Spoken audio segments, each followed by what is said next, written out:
Congratulations brother. ಈ ಸಿನಿಮಾದ title reveal ಆದಾಗಲೇ ಒಂದಷ್ಟು ಚರ್ಚೆಗೆ ಗ್ರಾಸವಾಗಿತ್ತು, ಪ್ರೇಕ್ಷಕರ ಗಮನ ಸೆಳೆದಿತ್ತು, ಅಟ್ರಾಕ್ಟ್ ಮಾಡಿತ್ತು. ಆದ್ರೆ ಈ ಸಿನಿಮಾ ಪ್ರಚಾರದ ವೇಳೆನೂ ಸಹ ಒಂದು ರಿಸ್ಕ್ ತೆಗೆದುಕೊಂಡಿದೆ.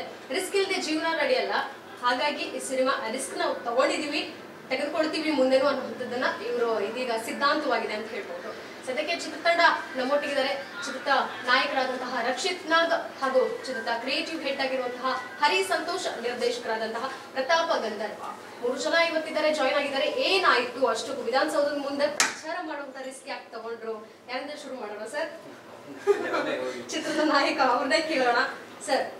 ಬಾಟಲ್ ಹಿಡ್ಕೊಂಡು ಹೋದ್ರಿ, ಅದು ಡೂಪ್ಲಿಕೇಟ್ ಬಾಟಲ್, ಓಕೆನಾ? ಇಷ್ಟು ರಿಸ್ಕ್ ತಗೊಂಡಿದ್ದೀರಾ, ಒರಿಜಿನಲ್ ತಗೊಂಡೋಗ್ಬೇಕನ್ಸ್ತಾ ಹೇಗೆ? ಇಲ್ಲ ಮೇಡಮ್, ಅದು ಆಕ್ಚುಲಿ ಏನು ಅಂತಂದ್ರೆ ಹಳೆ ಸನ್ಯಾಸಿ ಅಂದ್ರೆ ನಮ್ಮ ಸಿನಿಮಾದಲ್ಲಿ ಒಂದು ಫಿಕ್ಷನಲ್ ಕ್ಯಾರೆಕ್ಟರ್.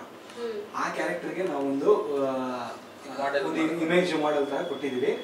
ಈಗ ಹೂ ಇಸ್ ಹಳೆ ಸನ್ಯಾಸಿ ಅಂತ ನಾವು ಒಂದಷ್ಟು ಕ್ವಶನ್ ಕೇಳಿ ಇಡೀ ಕರ್ನಾಟಕ ಸುತ್ತ ಸೋಷಿಯಲ್ ಮೀಡಿಯಾದಲ್ಲಿ ಅದೊಂದು ಬಿಲ್ಡಪ್ ಕೊಟ್ಟಿದ್ವಿ ಅಂತಂದ್ರೆ ಹೂ ಇಸ್ ಹಳೆ ಸನ್ಯಾಸಿ ಅಂತ ಅದ್ರ ಆನ್ಸರ್ ಮಾಡಬೇಕಾಗುತ್ತೆ.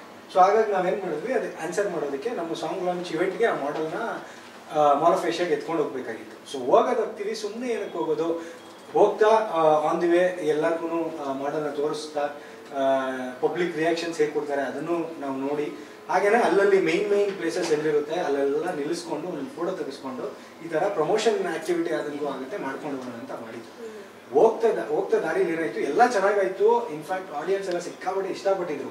ಅವರೇ ಬಂದು ಹಳೆ ಸನ್ಯಾಸಿ ಜೊತೆ ಫೋಟೋ ತೆಗೆಸ್ಕೊಂಡು ಅದರಲ್ಲಿ ಒಂದು ಹಾಕಿದ್ದು QR ಕೋಡ್ನ ಸ್ಕ್ಯಾನ್ ಮಾಡಿ ನಮ್ಮ ಟೀಸರ್ನ ನೋಡಿ ತುಂಬ ಅಪ್ರಿಷಿಯೇಟ್ ಮಾಡಿದ್ರು. ಇದಾದ್ಮೇಲೆ ನಾವು ಹೋಗ್ಬೇಕಾದ್ರೆ MG ರೋಡ್ ಹೋಗೋಣ ಅಂತ ಅಂದ್ಕೊಂಡು ಆನ್ ದಿ ವೇ ಸಡನ್ ಆಗಿ ಕ್ಯಾನ್ಸಲ್ ಆಗಿದ್ದಕ್ಕೆ ನಮಗೆ ನೋಡ್ತೀವಿ ಇಲ್ಲೇ ವಿಧಾನಸೌಧ ಹಿಂಗೆ ಕಾಣಿಸ್ತಾ ಇದೆ ಮುಂದೆ. ಈಗ ಅದನ್ನ ನೋಡಿದ್ಮೇಲೆ ಸುಮ್ಮನೆ ನಾವೇನಕ್ಕೆ ಹೋಗೋದು, ಇಲ್ಲೊಂದು ಫೋಟೋ ತಗೊಳ್ಳೋಣ ಅಂತ ಎಂತೊಂದು ಜೊತೆ ಒಂದು ಸೇರ್ಸುತ್ತೆ ನಮ್ಮ ವಿಧಾನಸೌಧ. ಹಂಗೆ ನಿಲ್ಸಿದ್ವಿ. ನಿಲ್ಸಿದ ತಕ್ಷಣ ಅವ್ರು ಯಾರೋ ಬಂದರು, ಹೋಮ್ ಗಾರ್ಡ್ ಅನ್ಸುತ್ತೆ, ಬಂದು ಸರ್ ಇಲ್ಲಿ ಇದೆಲ್ಲ ಮಾಡಂಗಿಲ್ಲ ಅಂತ. ಹೌದಾ ಸರಿ ಸರ್, ಅದನ್ನ ವಾಪಸ್ ಎತ್ತಿಡೋಣ ಅನ್ನೋ ಅಷ್ಟೊತ್ತಿಗೆ ಆ್ಯಪರ್ ಆಟೋ ಮುಂದೆ ಹೊರಟೋಗಿತ್ತು. ಸೊ ಈಗ ಅದನ್ನ ಆ ಫುಟ್ಪಾತ್ ಮೇಲೆ ನಾವು ಎತ್ಕೊಂಡು ಹೋಗಲೇಬೇಕು, ಅದು ಆಟೋ ಅಲ್ಲಿದೆ, ರಿವರ್ಸ್ ಬರೋಕ್ಕಾಗಲ್ಲ ಒಂದೇ. ಸೊ ಅದಕ್ಕೋಸ್ಕರ ನಾವೇನು ಮಾಡಿದ್ರೆ ಅಲ್ಲಿಂದ ಅಲ್ಲಿವರೆಗೂ ಎತ್ಕೊಂಡು ಹೋಗಿ ಅದನ್ನ ಇಟ್ವಿ. ಇಷ್ಟೇ ಆಗಿತ್ತು. ಇದಕ್ಕೆ ಅಂದರೆ ನಮ್ಮ ಮೇಲೆ FIR ಇಲ್ಲ ಅವ್ರು ಇದ್ದಿದ್ದೆ ನನಗೆ ಇಂಥದ್ದು ಮ್ಯಾಟ್ರ್ ಇದೆ ಅನ್ನೋದೇ ನನಗೆ ಗೊತ್ತಿಲ್ಲ. ಇವಾಗ ಎಲ್ಲರೂ ವಿಧಾನಸೌಧ ಮುಂದೆ ಹೋಗಿ ರೀಲ್ಸ್ ಮಾಡ್ತಾರೆ, ಪ್ರಮೋಷನ್ಸ್ ಮಾಡ್ತಾರೆ. ನಾನು ಸಾಕಷ್ಟು ವಿಡಿಯೋಸ್ಗಳನ್ನ ನೋಡಿದ್ದೀನಿ. ಸೊ ಇದನ್ನೆಲ್ಲ ನಾನು ನೋಡಿರ್ಬೇಕಾದ್ರೆ ನನಗೆ ಎಲ್ಲೂ ಒಂದು ಕಡೆನೂ ಒಂದು ಥಾಟ್ ಬರಲ್ಲ, ತಪ್ಪಾಗ್ಬೋದೇನೋ ಅಂತ. ನಾನು ಪ್ರಮೋಷನ್ ಮಾಡೋಣ ಅನ್ನೋದೇ ಬರುತ್ತೆ. ಸೊ ಅಷ್ಟೇ ಮಾಡಿದ್ದೀನಿ. ಇನ್ನು ಕ್ರಿಯೇಟಿವ್ ಹೆಡ್ ಆಗಿರುವಂತಹ ನೀವು ಏನ್ ಸರ್ ಏನ್ ಐಡಿಯಾ ಕೊಟ್ರೆ? ಆಕ್ಚುಲಿ ಡೂಪ್ಲಿಕೇಟ್ ಬಾಟಲ್ ಇದ್ದು ಐಡಿಯಾಲಜಿ ಬಂದಿದ್ದು ನಿಮಗೇನಾ ಹೇಗೆ? ಆಕ್ಚುಲಿ ಮೇಡಮ್ ಅದು ಬಾಟಲ್ ಅಲ್ಲ, ಅದು ಒಂಥರ ಡಾಲ್ ತರ ಮಾಡೋದು. ನಾವೇನಂದ್ರೆ ಒಬ್ಬ ಮನುಷ್ಯ, ಈಗ ನೀವು ಮೆಕ್ಡೊನಾಲ್ಡ್ಸ್ ಎಲ್ಲ ನೋಡಿದ್ರೆ ಅವ್ರುಗಳನ್ನು ಒಂದು ಬೊಂಬೆ ತರ ಹಾಕೊಂಡು ಓಡಾಡೋದೆಲ್ಲ ನೋಡಿರ್ತೀರ, ಪ್ರಮೋಷನ್ಸ್ ಎಲ್ಲ ಮಾಡ್ತಾರೆ. ಅದೇ ತರ ನಾವು ಈ ಸಾಂಗ್ ಶೂಟ್ ಮಾಡ್ಬೇಕಾದ್ರೆ ಈ ಮಾಡೆಲ್ ಒಳಗಡೆ ಒಬ್ಬ ಮನುಷ್ಯ ಹೋಗಿ ಅದ್ರ ಕೈಯೆಲ್ಲ ಅದಕ್ಕೆ ನೋಡೋಕ್ಕೆಲ್ಲ ಜಾಗ ಇದೆ, ಅಂದ್ರೆ ತುಂಬಾ ಕ್ರಿಯೇಟಿವ್ ಆಗಿ ಮಾಡಿದ್ವಿ. ಸೊ ಇದೇ ಹಳೆ ಸನ್ಯಾಸಿ ಎಲ್ಲಿದ್ದಾನೆ ಅಂತ ಒಂದು ಕ್ಯೂರಿಯಾಸಿಟಿ ಬಿಲ್ಡ್ ಮಾಡಿ ಅದನ್ನ ಸ್ಟೇಜ್ ಮೇಲೆ ಬರುತ್ತೆ ಅಂತ ಇದನ್ನ ಒಬ್ಬ ಮನುಷ್ಯ ಹಾಕೊಂಡು ಒಳಗಡೆ ಬರಬೇಕು ಅಂತ ಪ್ಲಾನ್ ಇದ್ದಿದ್ದು. ಸೊ ಆನ್ ದಿ ವೇ ಹೋಗ್ಬೇಕಾದ್ರೆ ಇವರೆಲ್ಲೇ ನಿಲ್ಲಿಸಿ ಹೊಸಬ್ರು ಅವ್ರಿಗೆ ಏನಂತಂದ್ರೆ ಅವ್ರಿಗೆ ಒಂದು ಅಗ್ರೆಸಿವ್ನೆಸ್ ಆಗಿ ನಮ್ಮ ಸಿನಿಮಾ ಪ್ರಮೋಷನ್ ಮಾಡಬೇಕು ಅಂತೆಲ್ಲ ಇರುತ್ತೆ. ಈಗ ನೀವೇ ನೋಡ್ತಿದ್ರೆ ದೊಡ್ಡ ಹೀರೋಗಳು ಪ್ರಮೋಷನ್ಗಳಿಗೂ ಕೆಲವು ಸರಿ ಬರೋದಿಲ್ಲ. ಇದೇ ರೈಟ್ ಟೈಮು, ಇವರು ಹೊಸದಾಗಿ ನಾವು ಗುರ್ತಿಸ್ಕೋಬೇಕು ಜನಕ್ಕೆ ಅಂತ ಅವ್ರೇನು ಮಾಡಿದ್ದಾರೆ, ಒಂದು 4 ಕಡೆ ಹೋಗಿ ಫೋಟೋಸ್ ಎಲ್ಲ ತೆಗೆದು, ಅದೇ ಅವ್ರು ಅಕ್ಷಯ್ ಹೇಳ್ದಂಗೆ ವಿಧಾನಸೌಧ ಹತ್ರ ಹೋಗಿ ಒಂದು ಫೋಟೋಗೆ ಟ್ರೈ ಮಾಡಿದ್ದಾರೆ. ಆಮೇಲೆ ಅವ್ರು ಬೇಡ ಅಂದ ತಕ್ಷಣ ವಾಪಸ್ ಬಂದಿದ್ದಾರೆ. ಅದು ಅವ್ರು ರೆಸ್ಪೆಕ್ಟ್ ಮಾಡಿದ್ದಾರೆ ಅಲ್ಲೇ ಅವ್ರಿಗೆ ಇಮಿಡಿಯೇಟ್ ಆಗಿ. ಅವ್ರೇನಾದ್ರು ಬೈ ಫೋರ್ಸ್ ಆಗಿ ಇಲ್ಲ ಸರ್ ನಾವು ಮಾಡ್ತೀವಿ ನೀವು ಹಂಗೆಲ್ಲ ಏನೂ ಮಾಡಿಲ್ಲ, ಹಂಗೆ ಹೇಳಿದ ತಕ್ಷಣ ಸೀದಾ ಬಂದಿದ್ದಾರೆ. ಬರೀ ಇಷ್ಟಕ್ಕೋಸ್ಕರ ಅಲ್ಲ. ಯೂಶಲಿ ನೋಡಿ, ನೀವು ನೋಡಿ ಎಲ್ಲ ಬ್ಲಾಗರ್ಸ್ ಆಗಲಿ, ಇನ್ಸ್ಟಾ ರೀಲ್ಸ್ ಮಾಡೋರಾಗಲಿ, ಎಲ್ಲೂ ಅವ್ರಿಗೇನು ಇಂಥದ್ದು ಕಾನೂನು ಅಂತ ಏನೂ ಇಲ್ಲ, ಇಂಥ ಕಡೆ ಮಾಡಬೇಡಿ ಅಂತ. ಅವ್ರು ಎಲ್ಲ ಕಡೆ ಮಾಡ್ತಾ ಇದ್ದಾರೆ. ಆಮೇಲೆ ನಾವು ಸುಮಾರು ನನ್ನ ಎಕ್ಸ್ಪೀರಿಯನ್ಸಲ್ಲಿ ಸುಮಾರು ಕಡೆ ನಾವು ಪ್ರಮೋಷನ್ ಮಾಡಿದ್ದೀವಿ. ಯಾವತ್ತು ಯಾರು ಅಂದರೆ ನಾವು ಯಾರಿಗೂ ತೊಂದರೆ ಕೊಡೋದಿಲ್ಲ. ಅಂಟಿನಲ್ಲಿಸ್ ನೀವು ಯಾರಿಗಾರು ಹರ್ಟ್ ಮಾಡಿ ಅಥವಾ ಪಬ್ಲಿಕ್ ತೊಂದರೆ ಕೊಡೋವರೆಗೂ ಯಾರು ಏನೂ ಅನ್ನೋದಿಲ್ಲ. ಸೊ ಹಂಗಾಗಿ ಇವರು ಆ ಲಿಬರ್ಟಿ ತಗೊಂಡು ಮಾಡಿದ್ದಾರೆ. ಬಟ್ ಯಾವಾಗ ಅವ್ರಿಗೆ ತಪ್ಪು ಅಂದ ತಕ್ಷಣ ಇವ್ರು ವಾಪಸ್ ಬಂದಿದ್ದಾರೆ. ಅದನ್ನಾದ್ರೂ ಅವ್ರು ಕ್ಷಮಿಸಿ ಬಿಟ್ಬಿಡ್ಬೇಕಾಗಿತ್ತು. ಅದಾದ್ಮೇಲೆ ಒಂದು FIR ಹಾಕಿರೋದು ಏನೇನಿದೆ ನಮ್ಮ ಪ್ರೊಡ್ಯೂಸರ್ ಆಗಿರ್ಬೋದು, ನಮ್ಮ ಟೀಮ್ ಆಗಿರ್ಬೋದು, ಅವ್ರಿಗೆಲ್ಲ ಒಂದು ಭಯ ಆಗೋಗಿದೆ, ಏನಪ್ಪ ನಾಳೆ ದಿವಸ ಏನಾದ್ರು ಆದರೆ ಹಿಂಗೆ ಆಗುತ್ತಾ ಅಂತ. ಸೊ ಏನಾಗುತ್ತೆ, ಇಂಡಸ್ಟ್ರಿಗೆ ಒಂದು ಸಣ್ಣ ಸಪೋರ್ಟ್ ಇರಲ್ವಾ ಅದೆಲ್ಲದೂ. ಸೊ ಈ ಥರ ಚಿಕ್ಕ ಚಿಕ್ಕ ವಿಷಯನೂ ಇಷ್ಟು ದೊಡ್ಡದು ಮಾಡಿದಾಗ ಬೇರೆ ಟೀಮ್ಗಳು ಹೆದರ್ತಾರೆ ಇನ್ನೇನಾದ್ರು ಮಾಡೋದಕ್ಕೆ. ಸೊ ಅದಕ್ಕೆ ನನಗನ್ಸಿದ್ದು ಇಷ್ಟೇ, ಇದನ್ನ ಚಿಕ್ಕದಾಗಿ ಹೇಳಿ ವಾರ್ನಿಂಗ್ ಮಾಡಿ ಬಿಡೋ ಅಂಥ ವಿಷಯನ ಇಷ್ಟು ದೊಡ್ಡದು ಮಾಡೋ ಅವಶ್ಯಕತೆ ಇರಲಿಲ್ಲ. ಸೊ ಅವ್ರ ಸಪೋರ್ಟ್ ಇನ್ನೂ ನನಗೆ ಬೇಕು ಅನ್ನೋ ಥರ ನನಗೆ ಅನಿಸ್ತು. ಅಂದ್ರೆ ನನ್ನ ಪ್ರಶ್ನೆ ಏನಂದ್ರೆ, ಆ ಮಾಡೆಲ್ ತೆಗೆದುಕೊಂಡು ಹೋಗಿದ್ದು ಅಲ್ಲಿ ಸಮಸ್ಯೆ ಆಯ್ತಾ ಅಥವಾ ಪ್ರಚಾರ ತರದ್ದು ಮಾಡಿದಕ್ಕಾಯ್ತಾ? ಅವ್ರ ಕಣ್ಣಿಗೆ ಅದು ದೂರದಿಂದ ನೋಡಿದ್ರೆ ಒಂದು ಬಾಟಲ್ ಥರ ಕಾಣುತ್ತೆ. ಇವ್ರು ಯಾರೋ ಅಂದರೆ ಅವ್ರು ನಮ್ಮ ಸಿನಿಮಾದವರು ಅಂತಲೂ ಗೊತ್ತಿಲ್ಲ ಅವ್ರಿಗೆ. ಆ್ಯಕ್ಚುಲಿ ಯಾವುದೇ ಒಂದು ಕಮರ್ಷಿಯಲ್ ಎಲಿಮೆಂಟ್ನ ತಂದು ವಿಧಾನಸೌಧ ಮುಂದೆ ಇಟ್ಟಿದ್ದಾರೆ ಅನ್ನೋ ಥರ ಅವ್ರ ಆ್ಯಂಗಲ್ ಇದೆ. ನಮ್ಮ ಹತ್ರ ಅಂದರೆ ಮೇ ಬಿ ಇವ್ರ ಹತ್ರ ಅವ್ರು ಮಾತಾಡಲೇ ಇಲ್ಲ. ಅವ್ರು ಹೇಳಿದಿಷ್ಟೇ, ಇದೆಲ್ಲ ಇಲ್ಲೇನು ಫೋಟೋ ತೊಗೊಂಡಿಲ್ಲಪ್ಪ, ಇಲ್ಲಿಂದ ಹೋಗು ಅಂತ. ಇವ್ರು ಇಮಿಡಿಯೇಟ್ ಏನು ಮಾಡಿದರೆ ಗಾಡಿಗೆ ಹಾಕೊಂಡು ಹೊರಟಿದಾರಲ್ವಾ, ಅಲ್ಲಿಗೆ ಬಿಡಬೇಕಿತ್ತು ಅಂತ ನಾನು ಅಂತಿರೋದು. ಅದಾದ್ಮೇಲೆ ಅದಕ್ಕೆ FIR ಮಾಡೋ ಅವಶ್ಯಕತೆ ಇರಲಿಲ್ಲ. ಆಮೇಲೆ ಇನ್ನೊಂದು ಗೊತ್ತಲ್ಲ, ಇವಾಗ ನಾವೇನು ಮಾಡಿದ್ದೀವಿ ಪ್ರಮೋಷನ್ನ, ಇದನ್ನ ಲಂಡನಲ್ಲಿ ಒಬ್ರು ತೇಜಸ್ವಿ ಅನ್ನೋ ರಿವ್ಯೂರು ನೋಡಿ ಗುರುತಿಸಿ ಅದಕ್ಕೆ ಅಪ್ರಿಷಿಯೇಟ್ ಮಾಡ್ತಿದ್ದಾರೆ. ನಮ್ಮ ಕನ್ನಡದಲ್ಲಿ ರೋಡ್ಗೆ ಇಳಿದ್ಬಿಟ್ಟು ಈ ಲೆವೆಲೆಲ್ಲ ಪ್ರಮೋಷನ್ ಮಾಡ್ತಿದ್ದಾರೆ, ಇಂಥವ್ರಿಗೆಲ್ಲ ಸಪೋರ್ಟ್ ಮಾಡಬೇಕು, ನಾವೇನು ಎನ್ಕರೇಜ್ ಮಾಡಬೇಕು ಅಂತ. ಸೊ ಅಲ್ಲಿಂದ ನಮಗೆ ಪ್ರಶಂಸೆ ಬರ್ತಿದೆ. ಇಲ್ಲಿರೋದು ನಮ್ಗೆ ಯಾಕೆ ಹಿಂಗೆ ನೋಡ್ತಾ ಇದ್ದಾರೆ, ಇದರಲ್ಲಿ ಏನು ಕ್ರೈಮ್ ಮಾಡಿದ್ದೀವಿ ಅನ್ನೋ ಥರ ನನಗೆ ಕ್ವೆಶ್ಚನ್. ನೋಡಿ ಇದ್ರ ಮೇಲೆ ಒಂದು ಸಿನಿಮಾ ಮಾಡ್ತಾರೆ. ಮಾಡಿರೋ ಸಿನಿಮಾ ರಿಲೀಸ್ ಮಾಡೋಣ. ಹೊಸೊಬ್ರು ಸಿನಿಮಾ ಮಾಡ್ತಿರೋದೇ ತುಂಬಾ ಇವತ್ತು ದೊಡ್ಡ ಚಾಲೆಂಜಿಂಗು. ಅಂಥದ್ರಲ್ಲಿ ಈ ಥರ ಎಲ್ಲ ಕಾಯಿ ಮೇಲೆ ಬರೀ ಇಳಿಬಾರ್ದು. ಆದಷ್ಟು ಸಪೋರ್ಟ್ ಮಾಡಿ ಇಂಡಸ್ಟ್ರಿ ಬೆಳೆಸ್ಬೇಕು. ಇನ್ನೂ ನೆಕ್ಸ್ಟ್ ಜನ್ರೇಷನ್ ಎಲ್ಲ ಬರಬೇಕು. ಅವರು ಅಂದರೆ ಯಾವಾಗಲೂ ಏನಾಗುತ್ತೆ, ಒಂದು ಪಾಸಿಟಿವ್. ಈಗ ಇವರು ಪೂರ್ತಿ ಒಂದಿನ ಸ್ಟೇಷನಲ್ಲಿ ಕೂತಾಗ ಪ್ರತಾಪ್ ಅವ್ರು ಯಾವತ್ತೂ ಹೋಗಿರಲಿಲ್ಲ. ಅವ್ರ ಮನಸ್ಥಿತಿ ಏನಾಗಿರುತ್ತೆ ಅಂದರೆ, ಏನು ತಪ್ಪು ಮಾಡಿದ್ದೆ ನಾನು ಅನ್ನೋ ಥರ ನಿಜ. ಸೊ ಹಾಗಾಗಿ ನನಗೆ ಒಂದ್ಸರಿ ಅನಿಸ್ತು ಯಾಕಾದ್ರೂ ಕಳಿಸೋದು ಅಂತ. ಸೊ ಇದನ್ನ ನನ್ನ ಅಗೇನ್ಸ್ಟ್ ಆಗಿರೋದು, ಇದು ತಪ್ಪು ಅಂತ ಬಂದ್ರ ಓಕೆ, ನೀವು ನಿಜವಾಗ್ಲೂ ತಪ್ಪು ಮಾಡಿದ್ರ, ಏನಾದ್ರು ಶಿಕ್ಷೆ ಕೊಡಲಿ. ತಪ್ಪೇ ಮಾಡಿಲ್ಲದೆ ಇದ್ದಾಗ ಏನೋ ಚಿಕ್ಕದಾಗಿ ಹೇಳಿ ಕಳಿಸ್ಬೋದಾಯ್ತು. ಅವ್ರಿಗೆ ದಿನಪೂರ್ತಿ ಕೂರಿಸ್ಕೊಂಡಿರೋದಾಗ್ಲಿ, ಅವ್ರ ಜೊತೆ ನಡ್ಕೊಂಡಿರೋದಾಗ್ಲಿ ನನಗೆ ಅದು ಸರಿ ಅನಿಸಿಲ್ಲ. ಸೊ ಅದನ್ನ ನಿಮ್ಮ ಮುಖಾಂತರ ಹೇಳ್ಬೋದು ಅಷ್ಟೇ. ಪ್ರತಾಪ್ ಅವರ FIR ಅಲ್ಲಿ ಏನು ಉಲ್ಲೇಖ ಆಗಿತ್ತು, ಜೊತೆಗೆ ಫೈನ್ ಎಷ್ಟು ಕಟ್ಟಿದ್ರಿ? FIR ಅಲ್ಲಿ ಮೊದಲಿಗೆ ನಾನು ಸ್ಟೇಷನ್ಗೆ ಹೋದಾಗ ಇಡೀ ತಂಡ, ಒಂದು ಸಿನಿಮಾ ತಂಡ ಬಂದು ಇಲ್ಲಿ ಇದು ಪ್ರಮೋಷನ್ ಮಾಡ್ತಿದ್ದಾರೆ ಅಂತ ಹೇಳಿ ಮೆನ್ಷನ್ ಮಾಡಿದ್ರು.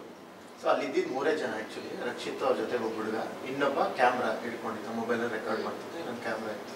ಸೊ ಡ್ರೈವರ್ ಒಬ್ಬರು ಇದ್ರು. 4 ಜನ ಇದ್ದಿದ್ದು, ಇಡೀ ಸಿನಿಮಾ ತಂಡ ಇರಲಿಲ್ಲ. ಸೊ ಅವರು ಹಂಗೆ ಸಿನಿಮಾ ತಂಡ ಬಂದು ಇಲ್ಲಿ ಪ್ರಮೋಷನ್ ಮಾಡ್ತಾ ಇದ್ದಾರೆ, ಸಿನಿಮಾ ಬಗ್ಗೆ ಪ್ರಚಾರ ಮಾಡ್ತಿದ್ದಾರೆ, ಜನಕ್ಕೆ ತೊಂದರೆ ಮಾಡ್ತಿದ್ದಾರೆ ಅಂತ ಹೇಳಿ ಮೆನ್ಷನ್ ಮಾಡಿದ್ರು. ಸೊ ನಾನು ಹೋದಾಗ ಅವ್ರು ಇದನ್ನ ಹೇಳಿದಾಗ, ಇಲ್ಲ ಸರ್ ಹಾಗೆಲ್ಲ ಆಗಿಲ್ಲ, ಸೊ ನಾವೊಂದು ಫೋಟೋಸ್ ತೆಗೆಸ್ಕೊಡೋದಕ್ಕೋಸ್ಕರ ಅಲ್ಲಿ ನಿಲ್ಸಿದ್ದಷ್ಟೇ. ಅದಾದ್ಮೇಲೆ ಅವ್ರು ಹೇಳಿದ ತಕ್ಷಣ ಹೊರಟಿದ್ದಾರೆ. ಸರಿ, ಅದು ನಮಗೆ ಅಲ್ಲಿ ಸೆನ್ಸಿಟಿವ್ ಜಾಗ, ಅಲ್ಲಿ ಇಡಬಾರ್ದು ಅಂತ ಗೊತ್ತಿರಲಿಲ್ಲ. ಎಲ್ಲರೂ ಪ್ರಮೋಷನ್ ಮಾಡ್ತಾರಲ್ಲ, ಅದೇ ರೀತಿ ನಾವು ಪ್ರಮೋಷನ್ ಇಡಕ್ಕೆ ಹೊರಟು, ಇಡಕ್ ಮುಂಚೆ ಅವ್ರು ಓಡ್ ಬಂದ್ರು. ಸೊ ಅವ್ರು ಬಂದು ತೆಗೀರಿ ಅಂತ ಹೇಳಿದ್ದಾರೆ ರಕ್ಷಿತ್ಗೆ, ಅವ್ರು ಹೊರಟಿದ್ದಾರೆ. ಬಟ್ ಅವರು ರೆಕಾರ್ಡ್ ಮಾಡ್ಕೊಂಡಿದ್ದಾರೆ, ಇದನ್ನೆಲ್ಲ ರೆಕಾರ್ಡ್ ಮಾಡ್ಕೊಂಡು ಅವರು ತೋರಿಸಿದ್ರು, ನೋಡಪ್ಪ ಹಿಂಗೆ ಮಾಡಿದ್ದೀರಾ ಅಂತ. ಅವ್ರು ಗೊತ್ತಿರಲಿಲ್ಲ ಸರ್ ನಮಗೆ, ನಾನು ಜೆನ್ಯೂನ್ ಆಗಿ ಹೇಳಿದೆ, ಗೊತ್ತಿರಲಿಲ್ಲ ಇನ್ಫ್ಯಾಕ್ಟ್ ರಿಯಲಿ ಹಿಂಗೆ ಇದು ಸೆನ್ಸಿಟಿವ್ ಜಾಗ ಅಂತ. ಓಕೆ ಸಾರಿ ಸರ್ ಅಂತ ನಾನು ಹೇಳಿದೆ. ಸರಿ, ಕೇಸ್ ಆಗ್ಬಿಟ್ಟಿದ್ಯಪ್ಪ, ನೀನು ಫೈನ್ ಕಟ್ಟಬೇಕು. ಸರಿ ಸರ್, ಎಷ್ಟು ಕಟ್ಟಬೇಕು ಹೇಳಿದ್ರೆ, ಇಲ್ಲ FIR ಆಗಿದೆ, ನೀನು ಕೋರ್ಟಲ್ಲಿ ಹೋಗಿ ಕಟ್ಟಬೇಕು. ಆಯ್ತು ಸರ್, ಕೋರ್ಟಲ್ಲಿ ಹೋಗಿ ಕಟ್ತೀನಿ, ನೋಟಿಸ್ ಡೀಟೇಲ್ಸ್ ಎಲ್ಲ ತಗೊಳ್ಳಿ ಅಂತ ಹೇಳಿದ್ರು. ನನಗೆ ಅವರು ಇದು ಮಿಸ್ಟೇಕ್ ಅಂತ ಹೇಳಿದ್ಮೇಲೆ ನಾನು ಅರ್ಥ ಮಾಡ್ಕೊಂಡೆ, ನಾನು ಸಾರಿ ಕೇಳಿದೆ, ಸಾರಿ ಸರ್ ಗೊತ್ತಿಲ್ಲ, ನೆಕ್ಸ್ಟ್ ಟೈಮ್ ಹಿಂಗೆ ಆಗಲ್ಲ ಅಂತ. ಅವರು ಅದಕ್ಕೆ ರಿಯಾಕ್ಟ್ ಮಾಡಿದ್ರು. ಬಟ್ ವಿಷಯ ಏನಂದ್ರೆ, ನಾನು ತಪ್ಪನ್ನು ಒಪ್ಕೊಂಡಿದ್ದೀನಿ, ಫೈನ್ ಕಟ್ಟೋದಕ್ಕೆ ರೆಡಿ ಇದ್ದೀನಿ.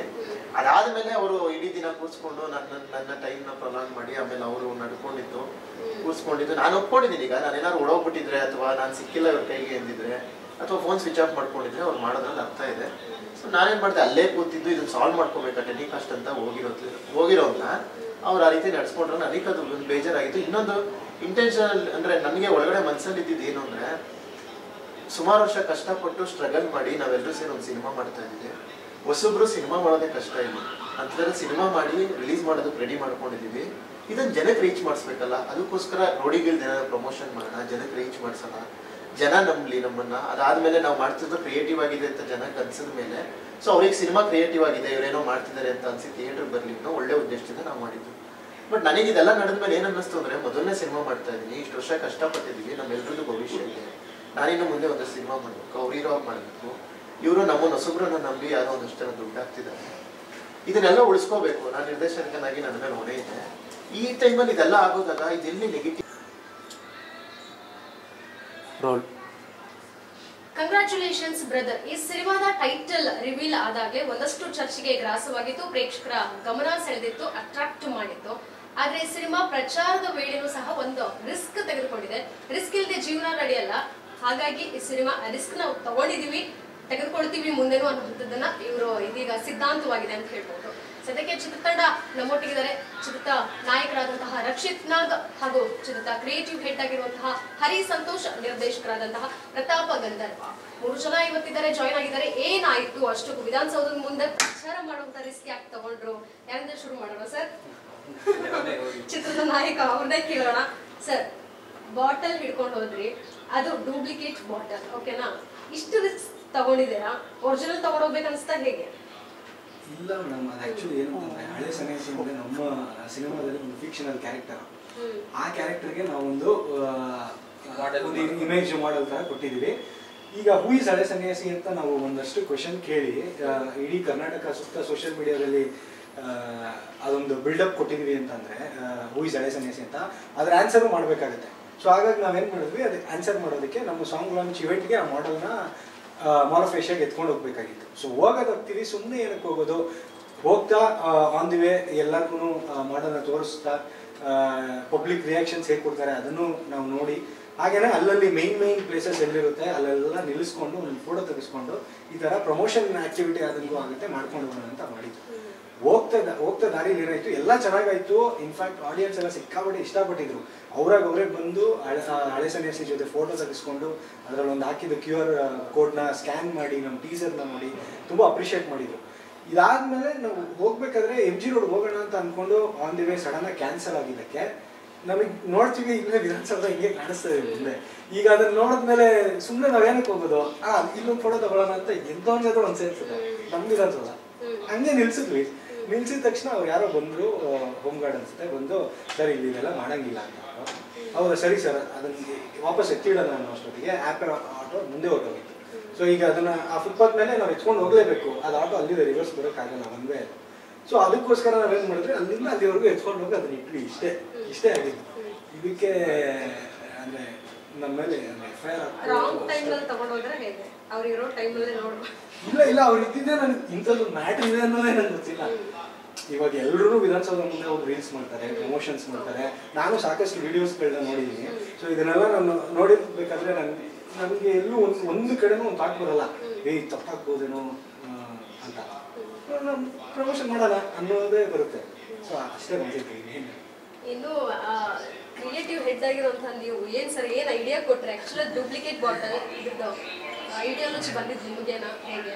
ಆಕ್ಚುಲಿ ಮೇಡಮ್ ಅದು ಬಾಟಲ್ ಅಲ್ಲ, ಅದು ಒಂಥರ ಡಾಲ್ ತರ ಮಾಡೋದು. ನಾವೇನಂದ್ರೆ ಒಬ್ಬ ಮನುಷ್ಯ, ಈಗ ನೀವು ಮೆಕ್ಡೊನಾಲ್ಡ್ಸ್ ಎಲ್ಲ ನೋಡಿದ್ರೆ ಅವ್ರುಗಳನ್ನು ಒಂದು ಬೊಂಬೆ ತರ ಹಾಕೊಂಡು ಓಡಾಡೋದೆಲ್ಲ ನೋಡಿರ್ತೀರ, ಪ್ರಮೋಷನ್ಸ್ ಎಲ್ಲ ಮಾಡ್ತಾರೆ. ಅದೇ ತರ ನಾವು ಈ ಸಾಂಗ್ ಶೂಟ್ ಮಾಡ್ಬೇಕಾದ್ರೆ ಈ ಮಾಡೆಲ್ ಒಳಗಡೆ ಒಬ್ಬ ಮನುಷ್ಯ ಹೋಗಿ ಅದ ಕೈಯೆಲ್ಲ ಅದಕ್ಕೆ ನೋಡೋಕ್ಕೆಲ್ಲ ಜಾಗ ಇದೆ, ಅಂದ್ರೆ ತುಂಬಾ ಕ್ರಿಯೇಟಿವ್ ಆಗಿ ಮಾಡಿದ್ವಿ. ಸೊ ಇದೇ ಹಳೆ ಸನ್ಯಾಸಿ ಎಲ್ಲಿದ್ದಾನೆ ಅಂತ ಒಂದು ಕ್ಯೂರಿಯಾಸಿಟಿ ಬಿಲ್ಡ್ ಮಾಡಿ ಅದನ್ನ ಸ್ಟೇಜ್ ಮೇಲೆ ಬರುತ್ತೆ ಅಂತ ಇದನ್ನ ಒಬ್ಬ ಮನುಷ್ಯ ಹಾಕೊಂಡು ಒಳಗಡೆ ಬರಬೇಕು ಅಂತ ಪ್ಲಾನ್ ಇದ್ದಿದ್ದು.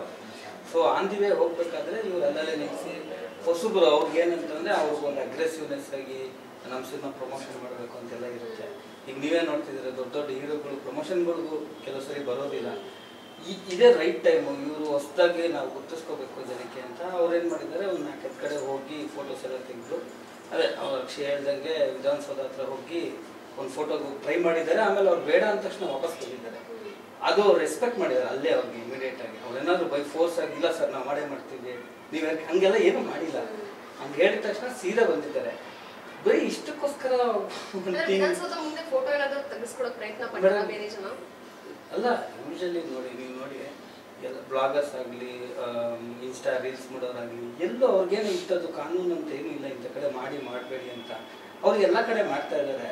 ಆಮೇಲೆ ನಾವು ಸುಮಾರು ನನ್ನ ಎಕ್ಸ್ಪೀರಿಯನ್ಸಲ್ಲಿ ಸುಮಾರು ಕಡೆ ನಾವು ಪ್ರಮೋಷನ್ ಮಾಡಿದ್ದೀವಿ. ಯಾವತ್ತು ಯಾರು ಅಂದರೆ ನಾವು ಯಾರಿಗೂ ತೊಂದರೆ ಕೊಡೋದೇ ಇಲ್ಲ. ಅಂಟಿನಲ್ಲಿಸ್ ನೀವು ಯಾರಿಗಾರು ಹರ್ಟ್ ಮಾಡಿ ಅಥವಾ ಪಬ್ಲಿಕ್ ತೊಂದರೆ ಕೊಡೋವರೆಗೂ ಯಾರು ಏನೂ ಅನ್ನೋದಿಲ್ಲ. ಸೊ ಹಂಗಾಗಿ ಇವರು ಆ ಲಿಬರ್ಟಿ ತೊಗೊಂಡು ಮಾಡಿದ್ದಾರೆ.